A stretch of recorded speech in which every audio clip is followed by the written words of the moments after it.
हैदराबाद लतीफाबाद में कानून और आवाम के मुहाफिज ही अदालत के हुक्म को हवा में उड़ा रहे हैं। जवान बच्चों की जिंदगियों से खेला जा रहा है, वो भी चंद रुपयों की खातिर। थाना ए सेक्शन की हदूद में खुलेआम मैनपुरा से डिग्री इंडियन गुटखे की खरीदो फरोख्त जारी, जैसा कि वीडियो में साफ देखा जा सकता है। और ये सब थाना इंचार्ज SHO इमरान रशीद की इजाजत से हो रहा है। और कुछ लोग अब भी बोलेंगे कि ये वीडियो फेक है।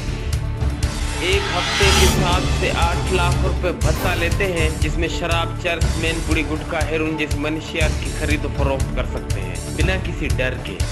इस वीडियो में SHO साहब 1-2 लोगों को पकड़कर FIR करके फोटो सेक्शन भी करवाएंगे, पर अफसोस के साथ ये मनशियात की खरीदो फरोख्त बंद नहीं होगी।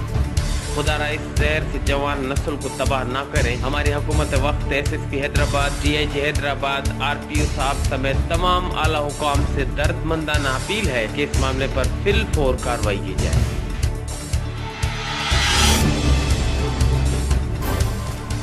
HRJDO न्यूज से अब तक के लिए बस इतना ही। मजीद खबरों और अपडेट्स के लिए देखते रहिए HRJDO न्यूज।